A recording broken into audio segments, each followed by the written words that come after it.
انسان اگر کبھی نیک کام کر لے تو نیک کام کرنے کا یہ مطلب نہیں ہوتا کہ وہ گنہگار کو غلط سمجھنے لگ جائے، گنہگار سے نفرت کرنے لگ جائے۔ گنہگار سے نفرت نہیں ہوتی، گناہ سے نفرت ہوتی ہے۔ گنہگار کے ساتھ تو ہمدردی ہوتی ہے۔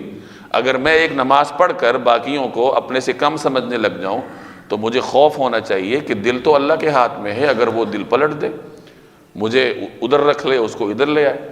تو ہمیشہ ایک معرفت رکھنے والا انسان اللہ جل جلالہ کے خوف سے لرزتا رہتا ہے، اور جتنے آدمی کے اندر معرفت بڑھتی ہے اتنا اس کے اندر خوف بھی بڑھتا ہے۔ ایک روایت میں آتا ہے کہ جبریل اور میکائیل جیسے فرشتے اللہ تعالیٰ کی خفیہ تدبیر کی وجہ سے لرزتے رہتے ہیں کہ نہ جانے ہمارے لیے اللہ نے کیا لکھا ہوگا، ہمارا مستقبل کیا ہوگا، تو میں اور آپ کیسے مطمئن ہو سکتے ہیں۔ حضرت ابراہیم علیہ السلام نے جب بیت اللہ کی تعمیر کی تو کتنا بڑا کارنامہ تھا کہ اللہ کا گھر بنایا، لیکن بیت اللہ کی تعمیر کرنے کے بعد انہوں نے کیا کیا؟ عاجزی کے ساتھ اللہ کے حضور دعا کی، ربنا تقبل منا، کہ یا اللہ ہم سے قبول فرما لیجیے، یعنی بنا تو ہم نے دیا ہے، قبول آپ نے فرمانا ہے۔ تو یہ ایک حقیقی بندے کی علامت ہے کہ بندگی کا تقاضا یہ ہے کہ جتنی عبادات وہ بڑھاتا جائے اسی قدر اس کی عاجزی میں اضافہ ہونا چاہیے، اور عاجزی کی وجہ سے پھر بندوں کے ساتھ ہمدردی پیدا ہوتی ہے، دوسروں کو دیکھ کر اس کے دل میں نفرت نہیں پیدا ہوتی۔ آج کل ہمارے ہاں جو مذہب پہ عمل ہوتا ہے وہ بعض اوقات ایک غیر تربیت یافتہ شخص کے اندر کچھ منفی چیزیں پیدا کرتا ہے، حالانکہ مذہب پر عمل تو اس کے لیے مثبت ہونا چاہیے، لیکن چونکہ تربیت نہیں ہوتی تو اس کے اندر منفی چیزیں پیدا ہو جاتی ہیں۔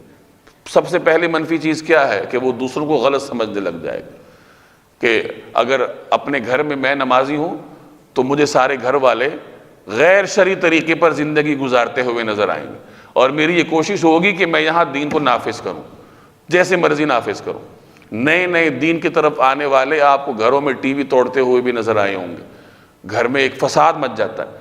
تو بعض اوقات دین پر عمل کرنا، آپ تو خود دین پر عمل کر رہے ہیں اور دوسروں کے لیے فتنے کا سبب بن گئے۔ تو ایک تو دوسروں کو غلط سمجھنا، پھر دوسروں سے نفرت کرنا، تو نفرت انگیزی بھی اگر کہیں ہے تو وہ بہت زیادہ آپ کو مذہبی طبقے میں نظر آئے گی، کہ بظاہر تو وہ مذہب کے نام لیوا ہیں لیکن اپنے اندر نفرت کا وہ الاؤ لے کے پھر رہے ہیں کہ شاید پوری دنیا میں ان کی نفرت تقسیم کر دی جائے تو وہ سب کے لیے کافی ہو جائے۔ حالانکہ مسلمان میں تو اللہ نے رحمت رکھی ہے، اللہ خود رحیم ہے، اور وہ مسلمان کے اندر اسی صفت رحمت کو دیکھنا چاہتا ہے۔ غصے والا، نفرت والا شخص اللہ تعالیٰ کو پسند نہیں ہے۔